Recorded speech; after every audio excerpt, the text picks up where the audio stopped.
ফট করে অরুণিমা রেগেমেগে 2 বছরের মেয়ে নিয়ে বাপের বাড়ি চলে গেল। কোনো কথাই শুনল না, না আমার কথা, না পাড়া প্রতিবেশীর কথা, না বৃদ্ধ বাবা মায়ের কথা। কী কারণে গেল এখনও বুঝতে পারিনি। তবে আমি নাকি বদমেজাজি, মেয়েদের মন বুঝি না, যখন যা চাই কিনে দিই না। যে 3টে অভিযোগ অরুণিমা এনেছে তার সবগুলোই সত্যি। আমার মেজাজ সবসময় বিগড়ে থাকে। বিগড়ে থাকার কারণ আমার বেসরকারি চাকরি। এত কষ্ট করে টাকা পয়সা খরচা করে ইঞ্জিনিয়ারিং পড়ে শেষ পর্যন্ত জুটেছে 25,000 টাকার সেলসম্যানের চাকরি, তাও আবার যখন তখন নট হবার সম্ভাবনা। আমার থেকে সস্তায় কাউকে পেয়ে গেলেই আমি বাদ, যতই পরিশ্রম করি না কেন। মেয়েদের মন কে বুঝতে পারে, তাকে আমার দেখার খুব ইচ্ছে। বছরখানি খুব চেষ্টা করে দেখেছি, বোঝা তো দূরের কথা, বোঝার চেষ্টা করাই বৃথা। যে পয়সা মাইনে পাই মেয়ের দুধ কিনতেই ফুরিয়ে যায় অর্ধেক। বাবা মায়ের পেনশন না থাকলে নির্ঘাত সন্ন্যাস নিতে হতো। বিয়ের বদলে শুধু বিয়ের মালা পরে ঘুরতে হতো সারা জীবন। অরুণিমা চলে যাবার কদিন পরেই বাবা মা কানের কাছে ভ্যানর ভ্যানর করতে লাগলো। তারা নাকি নাতনি না দেখে থাকতে পারছেন না, বাড়িটা খালি খালি লাগছে, নাতনি থাকলে তাদের নাকি সময় ভালো কাটে। সত্যি কথা বলতে আমারও মেয়েটার জন্য মন খারাপ, কিন্তু চাইলেই তো আর অফিসে ছুটি পাওয়া যায় না। পেন্ডিং কাজ বাজ চোকাও, বসের পারমিশন নাও তবে। ফলে আরও কদিন ওয়েট করে ফাঁক ফোকর খুঁজে একদিন সকালে রওনা দিতে হলো শ্বশুরালয়। প্রথম কাজ বউয়ের মান ভাঙানো, তারপর মেয়ে। বিয়ে করেছি হাঁসপুকুরিয়া। বাসে বেথুয়া থেকে বার্নিয়া হয়ে যেতে হাড় হাড্ডি বেরিয়ে যায়। খানিকটা রাস্তা খুব খারাপ, কিন্তু জায়গাটা ভারী সুন্দর।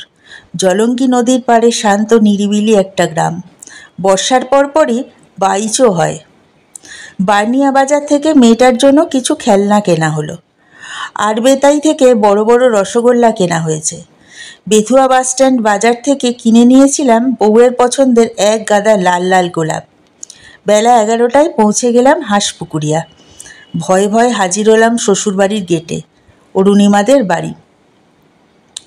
গেট খুলে শাশুড়ি আমায় দেখে অবাক হয়ে বললেন, আরে ঋষিকেশ, এসো, খুব ভালো করেছো বাবা এসে, এসো এসো ভেতরে এসো। শাশুড়ির কথায় বুকের মধ্যে কেমন ছ্যাঁত করে উঠল। অরুণিমার কিছু হয়নি তো? অথবা মেয়েটার?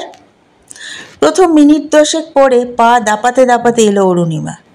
আমার আগমন তার মোটেই পছন্দ হয়নি। অনেকক্ষণ আবোল তাবোল বকে ঝাল মিটিয়ে শেষে বেরিয়ে যাবার নির্দেশ দিয়ে আবার উপরে চলে গেল।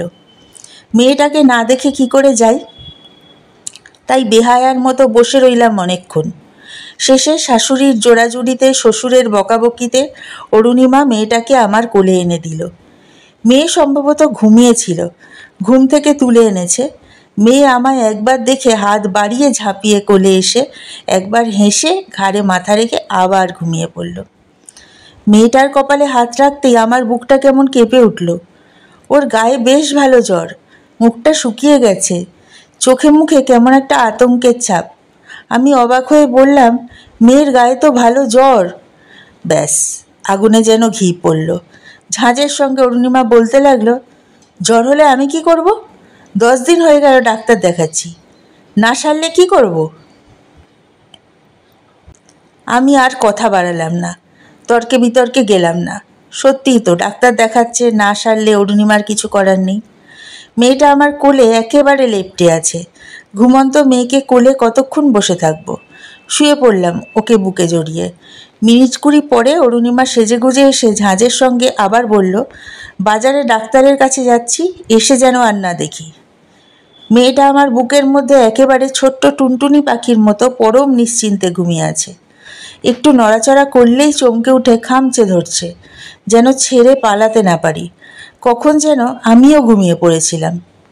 কতক্ষণ পরে ঠিক জানি না, হঠাৎ মনে হলো কেউ আমার কপালে হাত দিয়ে উত্তাপ মাপার চেষ্টা করছে।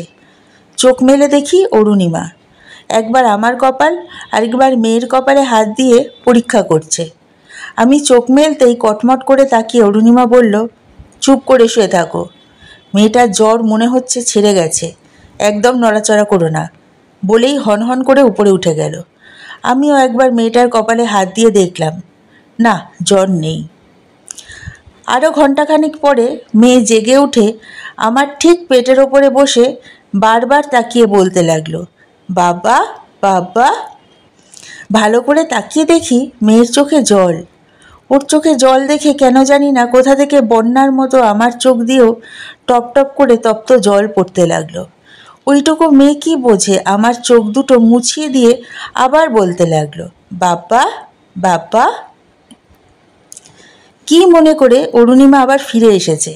মেয়ের কপালে মাথায় আর একবার নতুন করে হাত দিয়ে নিশ্চিন্ত হয়ে সামান্য একটু হেসে বলল, কি আশ্চর্য, 7 দিনে যে জ্বর ওষুধ দিয়ে সারানো গেল না, বাবাকে পেয়েই সেরে গেল। ধন্যী মেয়ে রে তুই, বাবাকে নিয়েই থাক। একটু পরে হাত বাড়িয়ে বলল, আয় আমার কাছে আয়, খাবি। পরক্ষণেই বাপ বেটির চোখে জল দেখে ধীরে ধীরে পাশে এসে বসলো। তারপর আনমনা হয়ে বলল, মেয়েরা সব স্বার্থপর, বাবাকে পেলে আর কিচ্ছু চায় না, সব স্বার্থপর, সব স্বার্থপর। বলেই পর্দা সরিয়ে চোখ মুছতে মুছতে দ্রুত চলে গেল অন্য ঘরে।